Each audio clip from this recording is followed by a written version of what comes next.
Hola a todos, Jim Staley aquí con Pasión por la Verdad y esta semana estaremos discutiendo la porción de la Torá llamada Ki Tetse, que significa cuando salgas a guerra en este contexto. Entonces vamos a profundizar en las escrituras porque en esta semana hay unas muy interesantes escrituras que a los ateos y hasta a muchos creyentes les gusta apuntar para decir que este es un Dios extraño con extrañas reglas y extrañas leyes. Pero yo creo que si analizamos estas leyes y mandamientos con más detalle y consideramos el contexto cultural y el hebreo, en verdad podremos tener un mejor entendimiento no solo de la Biblia, sino también de nuestro Rey.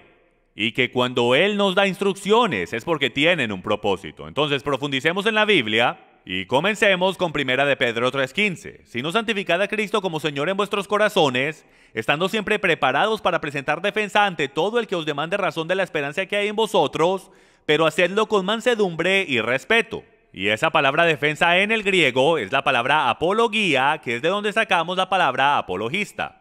Y los apologistas son básicamente los defensores de la Biblia, o cualquier cosa, pero en este caso estaremos defendiendo la Biblia. O más bien defendiendo al Padre, desde la perspectiva de que estas son las cosas que Él nos mandó a hacer. Aunque 4000 años después empiezan a sonar un poco extrañas, entonces devolvámonos en el tiempo y descubramos unas cositas. Y bueno, vamos a comenzar con una cita muy popular de Richard Dawkins, y él es uno de los ateos más populares conocidos allá afuera, y dice lo siguiente: el Dios del Antiguo Testamento es posiblemente el personaje más desagradable en toda ficción, celoso y orgulloso de ello, mezquino, injusto, maniático del control, un vengativo limpiador étnico, sediento de sangre, un misógino, homófobo, racista, infanticida, genocida, filicida, megalomano, sadomasoquista, sencillamente un abusador caprichoso y malévolo. Y esto viene de su libro El espejismo de Dios. Amigos míos, por lo que podemos ver y la realidad del tema es que este hombre, el ateo Richard Dawkins, no soporta a nuestro Dios. Y él quiere hacer que muchos hagan lo mismo por secciones de la Biblia que vamos a discutir hoy. Porque la realidad es que si tú miras a la Biblia desde tu propia perspectiva, nuestro Dios puede parecer un Dios extraño. Entonces, profundicemos en esta porción de la Torá. Y bueno, la verdad es que yo me voy a enfocar por completo en 4 versículos primordiales que son muy difíciles de entender desde afuera. Vamos a hablar de qué es lo que sucede cuando hay una violación o incesto, o cuando un hombre va a guerra y él ve una mujer con la cual se quiere casar. La Torá da instrucciones sobre eso. Vamos a profundizar en algunas de las leyes más extrañas encontradas en la Torá. Y comenzaremos con el libro de Devarim, Deuteronomio capítulo 21, versículos del 10 al 14. Y dice lo siguiente: cuando salgas a la guerra contra tus enemigos, y Yahweh y tu Elohim los entregue en tus manos, y los tomes en cautiverio, y veas entre los cautivos una mujer hermosa, y la desees, y la tomes para ti por mujer, la traerás a tu casa, y ella se rasurará la cabeza y se cortará sus uñas. También se quitará el vestido de su cautiverio, permanecerá en tu casa y llorará por su padre y por su madre por todo un mes. Después de eso, podrás llegarte a ella y ser su marido, y ella será tu mujer. Pero sucederá que si no te agrada, la dejarás ir a donde quiera, mas ciertamente no la venderás por dinero ni la maltratarás porque la has humillado. Bueno, amigos míos, estamos miles de años removidos de este contexto cultural. Entonces yo sé que esto suena bastante cruel, porque los hombres israelitas están entrando en estas naciones que los están incitando de ir a guerra. Y están viendo a estas mujeres con las que se quieren casar y se las están llevando cautivas. Y luego ellas están supuestas a afeitarse la cabeza y esto y aquello, y esperar 30 días y luego se pueden casar con ellas.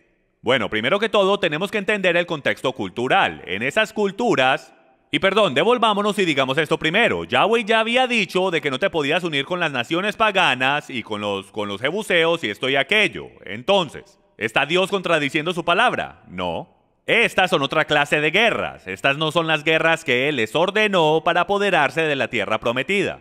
Estas eran guerras territoriales diferentes por si alguna nación los incitaba a guerra. Si a Israel le tocaba ir a luchar, las reglas eran diferentes. Entonces, primero que todo, algunas de las normas culturales de aquel día que usted debe conocer para poder entender esto claramente es de que cuando iban a guerra era muy común de que si tú ibas a guerra tenías que matar a todos los hombres en la comunidad entera y separaban a las mujeres y a los niños para llevárselos en cautiverio.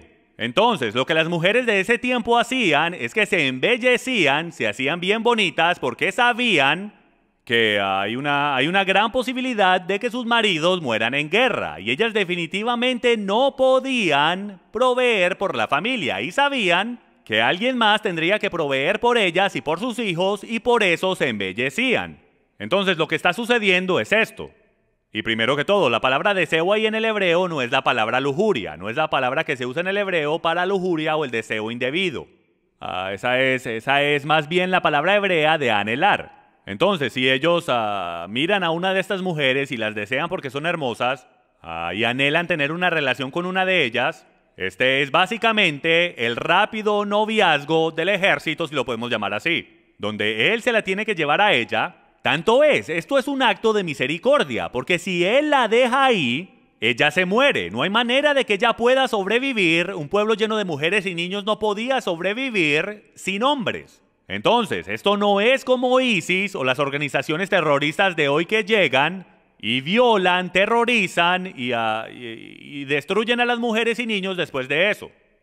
Esto era completamente diferente, era un protocolo de Dios de aquel tiempo de cómo tratar a las mujeres. Ellos tomaban a esa futura esposa y esto es increíble. El padre hacía que las mujeres se rasuraran la cabeza y se cortaran las uñas, que se quitaran sus vestidos hermosos y estuviesen en cilicio y llorando por 30 días, igualito que en la Torá tienes 30 días para estar de luto.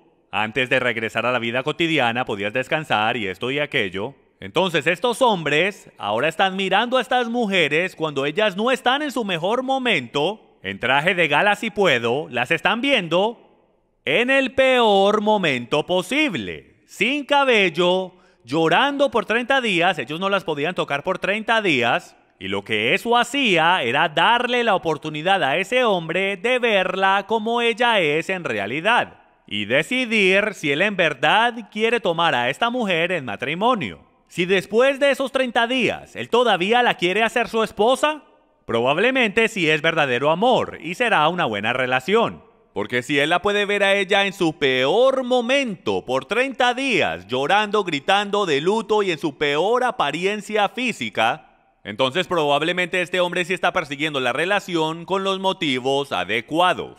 Este era el propósito. Después de 30 días, él se puede casar con ella. Ella no tiene a dónde ir. Ella quiere que alguien la proteja. Ella también quiere ella quiere un hogar estable. Y él no estar abandonada en el desierto. Si él decide no casarse con ella, él no puede venderla, ni tratarla como una esclava, ni sacar beneficio de ella.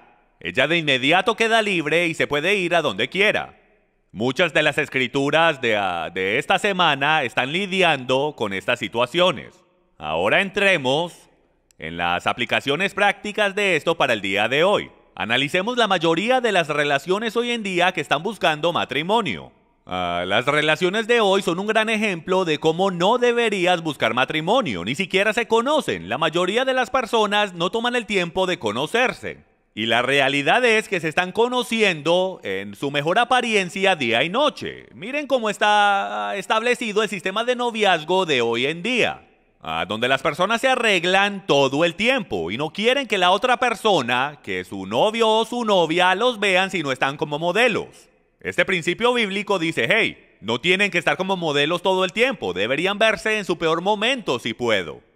Porque sinceramente, cuando despiertes después de 5 años de casado, no te vas a ver de la mejor manera posible. La realidad es que este principio bíblico nos está diciendo que tenemos que ir más despacio, conocer bien a la otra persona y que nos aseguremos de hacerlo de una manera bíblica.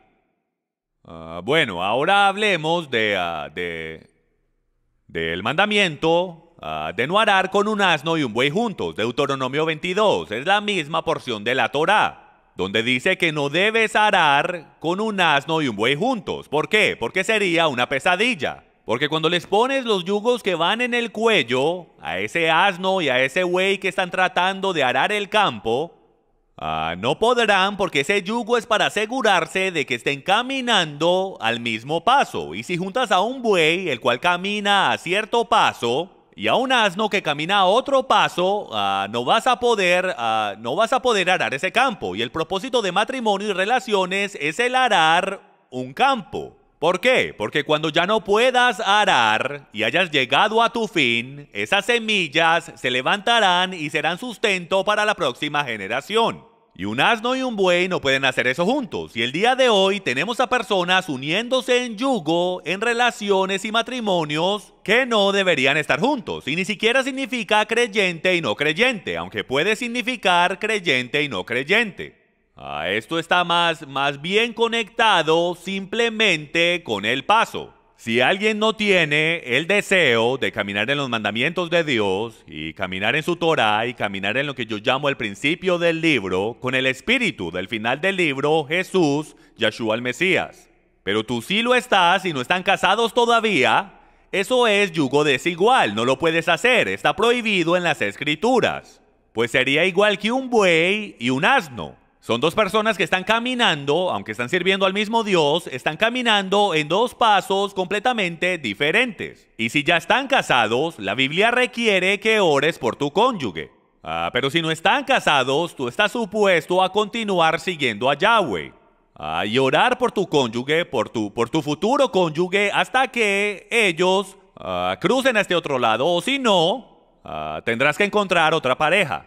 Entonces, si estás en esa situación ahora mismo, los quiero animar a que bajen la velocidad y te asegures que la persona con que estás o tu futuro cónyuge esté arando el mismo campo. Porque si ambos no están arando el mismo campo, si tú estás por aquí y él está por allá, lo más seguro no va a trabajar. Y se convertirá en una situación muy difícil, porque después que tengan el yugo puesto, ese yugo no se puede remover, lo cual te lleva a la posibilidad de que te rompan el cuello o el corazón. En este caso. Ok, veamos. ¿Saben? Y otro principio que podemos sacar de todo esto de esperar 30 días es que alguna vez has tenido a alguien que te ha ofendido por Facebook y les has querido responder. Bueno, hay muchos mensajes los cuales yo he escrito en mi vida, en los cuales he dejado toda mi emoción, mi frustración y mis sentimientos.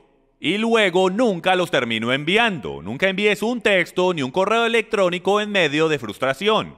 Les aseguro que el 99.9% de las veces es la manera incorrecta de responder. Pero sí, escribe ese texto o ese correo y espera. Espera por lo menos 24 horas y deja que otra persona lo revise. Y deja que ellos te digan si lo debes enviar o no. Que sea alguien que respetes, que no esté emocionalmente atado a la situación, y podrás ver que encontrarás un montón de correos electrónicos que nunca enviaste, como me sucede a mí, donde expresas toda tu frustración y enojo y luego dices, ay Dios mío, como 3 días después o algo así, gracias a Dios no envié ese correo o texto porque si no la situación se hubiese hecho peor. Ese es un principio similar a este. ¿Me caso con la mujer? No. Espera 30 días hasta que las emociones se calmen y sepas que eso es lo que quieres. Es un gran principio. Pausar antes de tomar la decisión. Bueno, hablemos ahora de poligamía. En el capítulo 21 de Deuteronomio se habla de múltiples esposas y varios principios bastante importantes. Y dice lo siguiente: si un hombre tiene 2 mujeres, una amada y la otra no amada, mostrándonos ahí que en poligamía es imposible amar a ambas mujeres de la misma manera. Obviamente va a amar más a una que a la otra. Por eso dice, una amada y la otra no amada. Y tanto la amada como la no amada le han dado hijos. Si el primogénito es de la no amada, el día que reparta lo que tiene entre sus hijos, no puede él hacer primogénito al hijo de la amada con preferencia al hijo de la no amada, que es el primogénito, sino que reconocerá al primogénito, al hijo de la no amada, dándole una doble porción de todo lo que tiene, porque él es el principio de su vigor, a él le pertenece el derecho de primogenitura.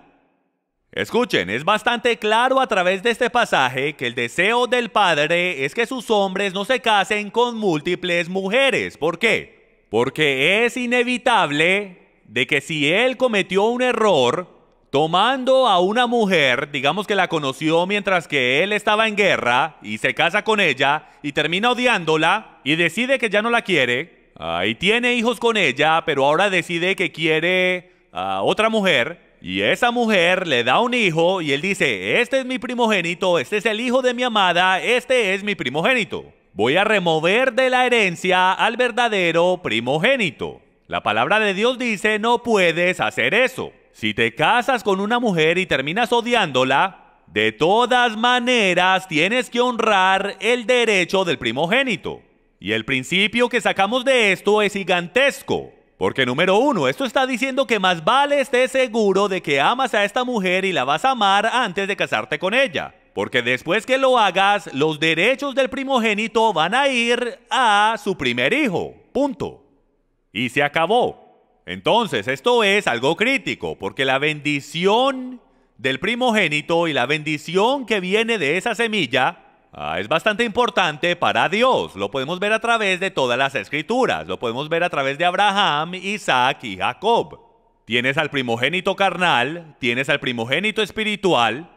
Y cuando Dios deja que la semilla de Abraham vaya de Sara a Isaac, eso es una bendición, pero él en ningún momento dio permiso de que Abraham se acostara con Agar y tuviesen a Ismael. Él sabía que eso traería maldición. Entonces, él está tratando de darle instrucciones a su pueblo de que más vale sepas con quién te casas. Y si te casas con múltiples mujeres, te daré instrucciones para lidiar con eso, pero te complicarás la vida como ni te lo imaginas.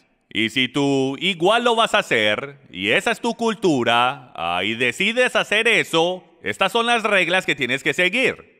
Él les está dando las leyes, animándolos a que no lo hagan. Tanto es que si regresas a las leyes originales del matrimonio antes del pecado, te darás cuenta que es solo Adán y Eva, un solo hombre, una sola mujer, en el jardín, hechos una sola carne. Y si no hubiésemos pecado, no hubiésemos conocido las leyes de poligamía. Y hay creyentes allá afuera el día de hoy, no muchos, pero hay algunos, que apoyan la poligamía y dicen, si el Padre dio leyes para esto es porque está de acuerdo. No, el Padre dijo que dio las leyes por el pecado.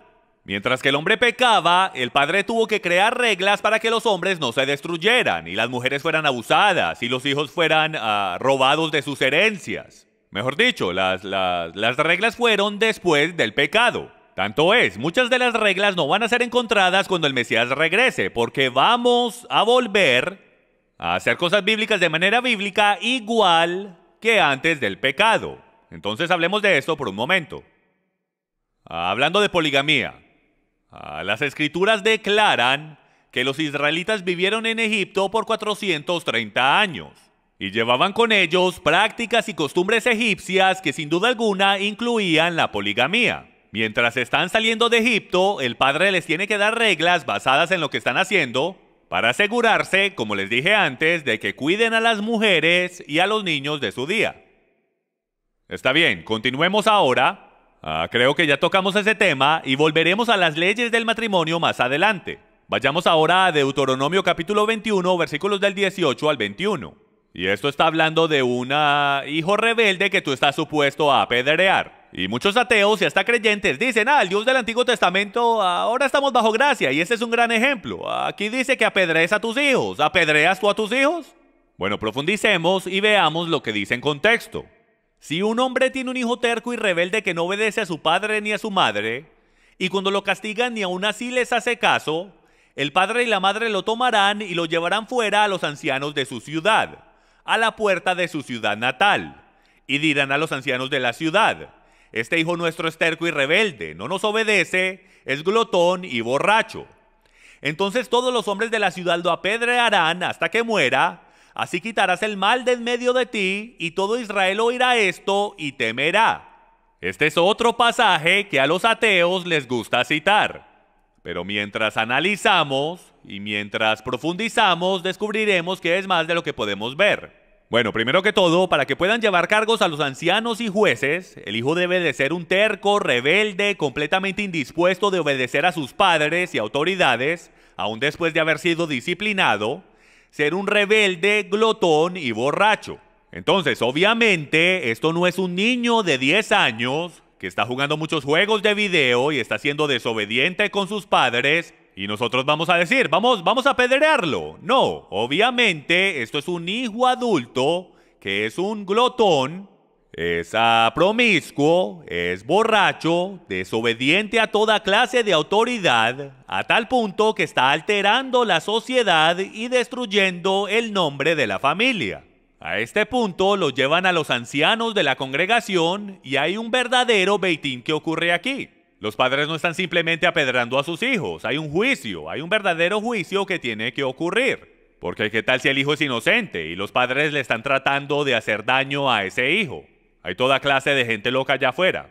El hijo tiene derecho a una corte bíblica, entonces la corte bíblica tiene que estar establecida como el beitín o la casa de juicio, donde los ancianos escuchan el caso, escuchan toda la información, escuchan ambos lados de la moneda. Y si termina siendo que es verdad, y si al final del caso el hijo todavía está en rebeldía, entonces ahí lo deben sacar y lo deben apedrear. Ahora, ¿y cuáles serían los resultados de eso? Pensemos en esto. Hay maldad en la tierra. Hay un hijo glotón, borracho, desobediente, promiscuo, criminal, que no obedece a ninguna clase de autoridad. Dejará a una joven embarazada, lo más seguro la va a golpear, no va a cuidar a los hijos, tal vez abuse de ellos. Hay maldad la cual se va a propagar a la próxima generación. Por eso el Padre dice, quitarás el mal de en medio de ti, porque o si no, se regará como un cáncer. El día de hoy, ¿se pueden imaginar si en verdad nos aferráramos a la palabra del Dios viviente? Y esto sucediera, donde un hombre de 22 años, que se convierte en secuestrador, un violador, un criminal, un asesino, es rebelde, no escucha a las autoridades ni a los ancianos, luego es llevado al Sanedrín de la congregación local, y van a través del beitín bíblico y es encontrado culpable, y hasta en eso todavía ni le importa, y es arrogante, y literalmente lo apedrean y lo matan.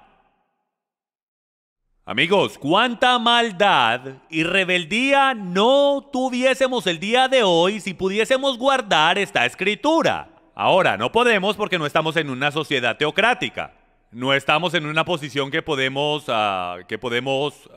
traer cargos punitivos de esa manera. Pero en el antiguo Israel, imagínense ustedes cuánta maldad era permitida en la tierra. Ninguna. Pero el día de hoy, en la sociedad americana y alrededor del mundo, como a la maldad se le ha dejado prevalecer, ahora tenemos a mujeres que están siendo violadas y a niños que están siendo abusados. Y maldad, hombres malvados que han podido golpear a sus hijos y esto y aquello. Y por mínimo, a lo mejor no sea tan malo. Pero él estará propagando morales y ideología o doctrina en sus hijos y ellos van a crecer de la misma manera que sus padres. Y de ahí es que viene una generación entera sin Dios. Y la razón es que no seguimos y no queremos seguir la verdad de su palabra. Ahora todo es gracia y supuestamente no tenemos que hacer nada, cuando la realidad es que al final de los días les aseguro que la era de la gracia se va a acabar y este mandamiento será establecido mucho más estricto de lo que es hoy, porque en vez de piedras es un lago de fuego.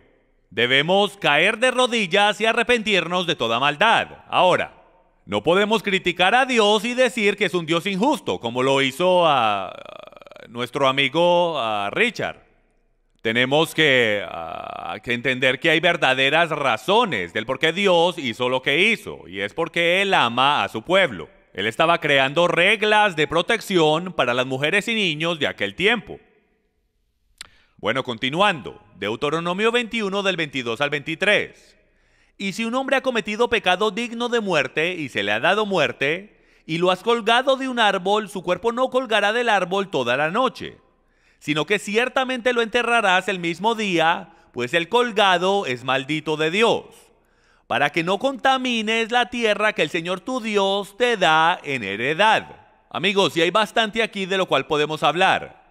Pero primero, vayamos a Gálatas 3 del 13 al 14. Cristo nos redimió de la maldición de la ley, habiéndose hecho maldición por nosotros, porque escrito está: maldito todo el que cuelga de un madero, a fin de que en Cristo Jesús la bendición de Abraham viniera a los gentiles, para que recibiéramos la promesa del Espíritu mediante la fe.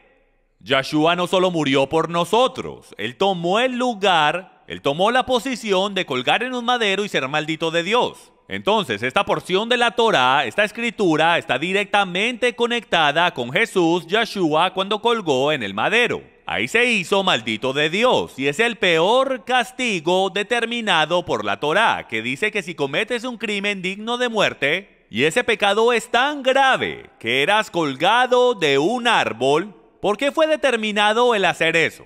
Por la misma razón que todos estos castigos, tú sabes, punitivos fueron establecidos, y fue para poner temor en el corazón del pueblo de Dios, y que digan, esto es lo que te sucederá si cometes esa clase de crimen.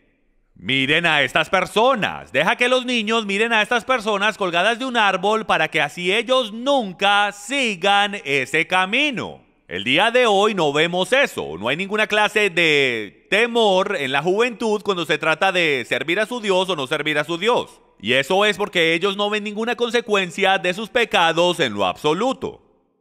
Entonces el apóstol Pablo nos da esa analogía o esa conexión de nuevo a Deuteronomio capítulo 21.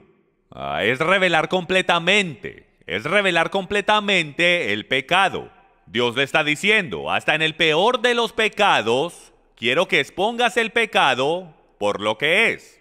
Y tanto es que hay misericordia aplicada hasta en el peor de los pecados. Porque Él dice que no quiere que ese cuerpo cuelgue toda la noche en el madero. Bajen a esa persona antes de que caiga el sol. Y eso fue lo que ocurrió cuando los líderes judíos mataron a Yeshua y lo colgaron de ese madero. Ellos dijeron, nos tenemos que asegurar de bajarlo antes de que caiga el sol.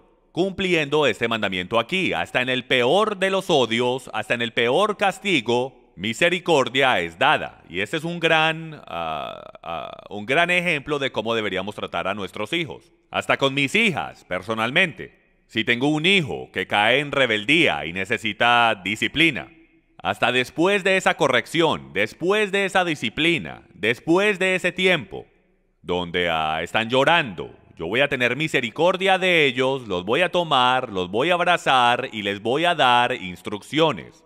Nunca debe de haber disciplina sin misericordia. El juicio y la misericordia están unidos. El Padre dice que Él quiere misericordia antes de juicio.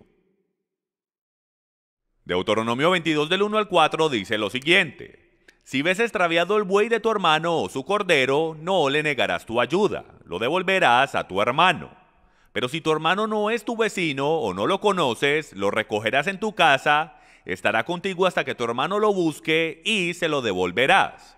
Así harás con su asno, también con su vestido, y lo mismo harás con toda cosa que se le pierda a tu hermano y tú halles.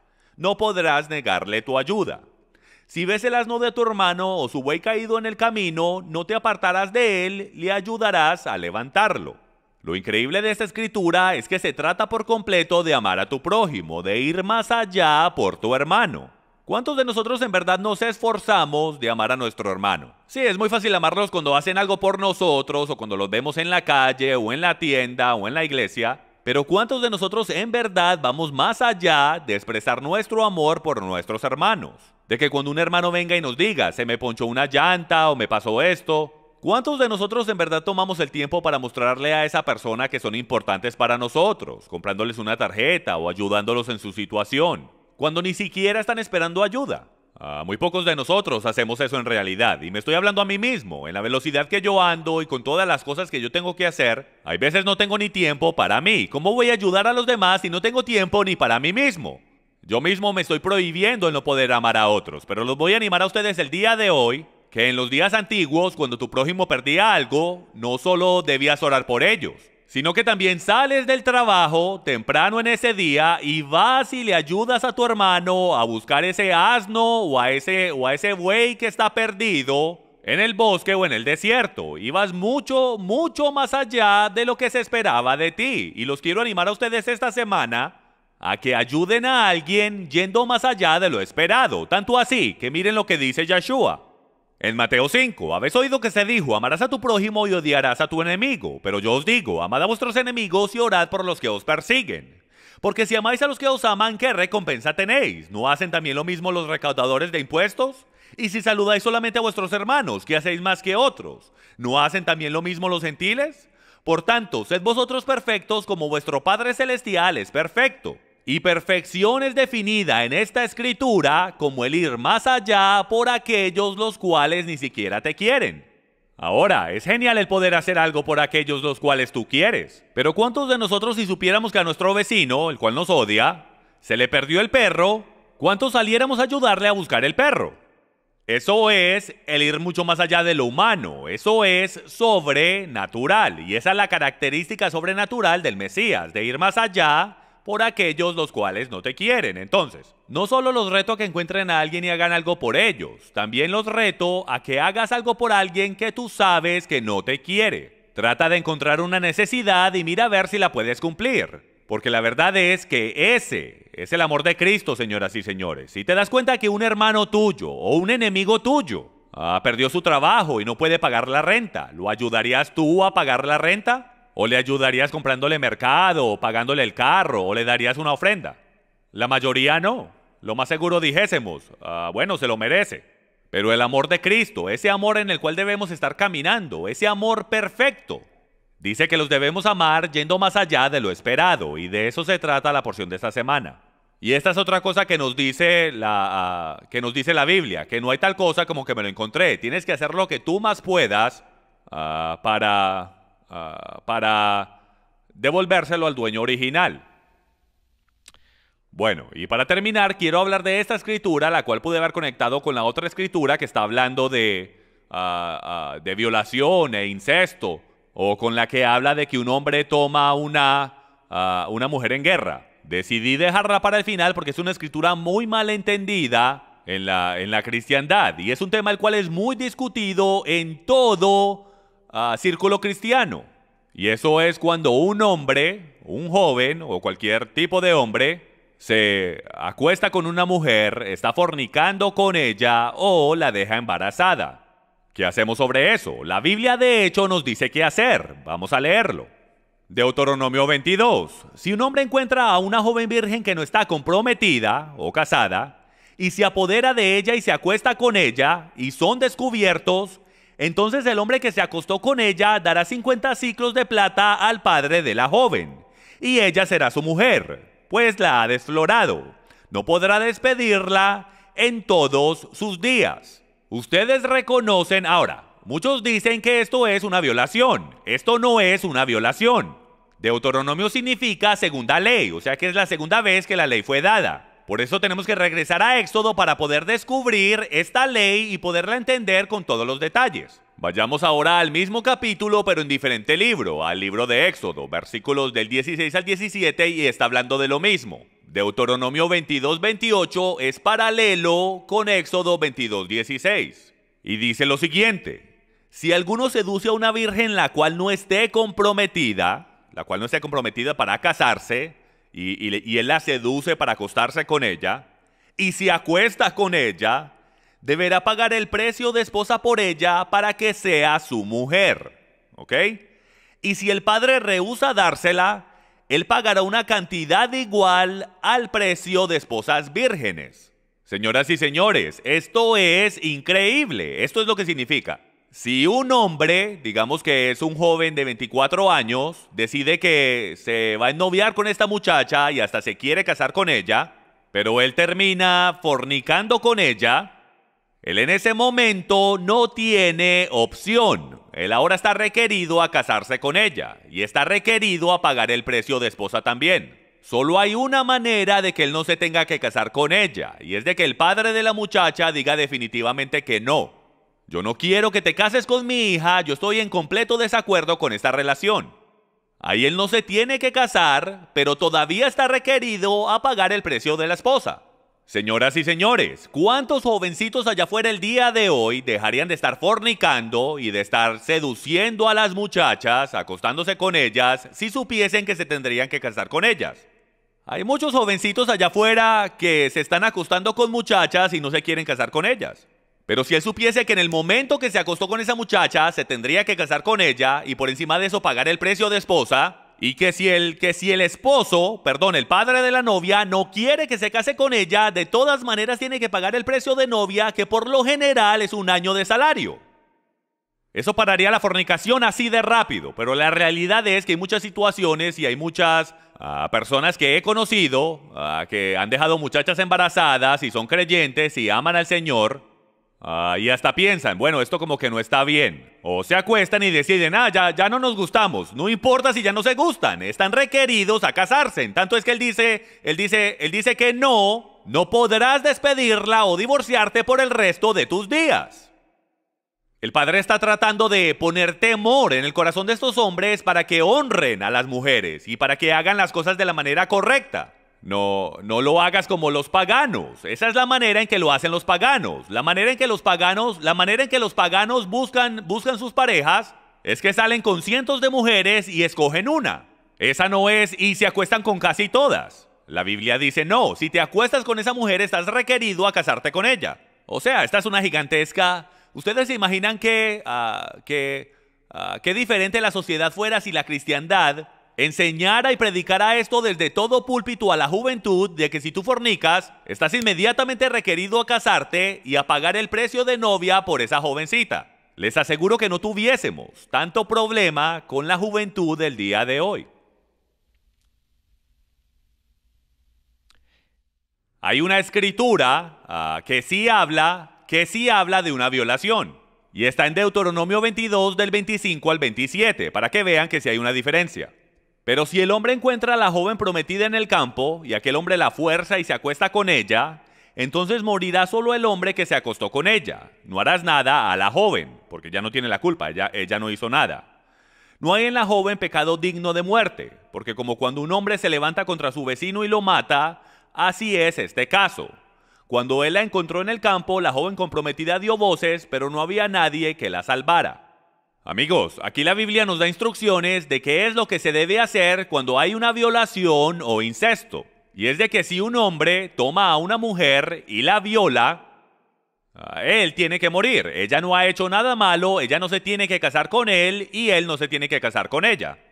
Pero, digamos que son dos adolescentes que se están uniendo y están fornicando, según la ley de Dios, tienen que casarse y el precio de la novia tiene que ser pagado.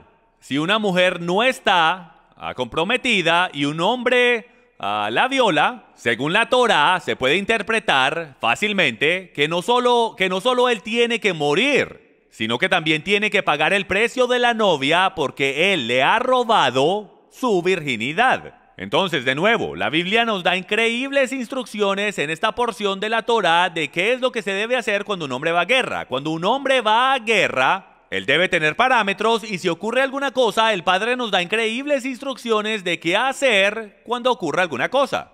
Entonces, yo espero que en esta porción de la Torá hayamos podido desempacar y hayamos podido explicar estas escrituras que a lo mejor sean un poco difícil de entender, porque la realidad es que cuando entendemos estos misterios, empezamos a entender el corazón del Padre, empezamos a entrar en su corazón y mente y empezamos a poder entender el por qué Él hace lo que hace.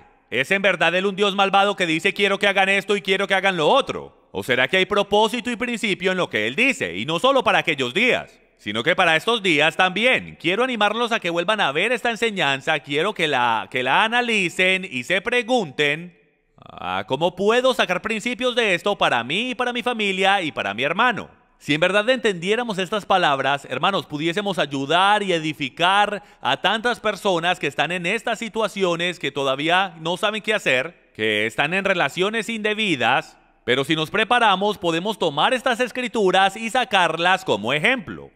Y para animarlos de que bajen la velocidad del matrimonio y de que hagan la cosa correcta. De que si estás en fornicación no tienes opción, no tienes que orar por si te casas con ella, te tienes que casar con ella. Y animarlos a que se rodeen de personas que le ayuden a hacer las cosas bíblicamente. Ahora, aunque yo sé que estamos en la dispersión y estamos obviamente tratando de hacer cosas bíblicas de manera bíblica, no debemos mirar las escrituras con los ojos cruzados como lo hace nuestro querido amigo Richard Dawkins. el cual odia a nuestro Dios, este famoso ateo el cual dice que el Dios del Antiguo Testamento es un personaje de ficción y un montón de tonterías. Y no lo es, él es un Dios amoroso que da instrucciones y Torá a una generación perversa. Porque si él no hubiese dado estas leyes, especialmente a aquellos con esclavos y con siervos, los hubiesen maltratado y abusado. Dios conoce a la humanidad.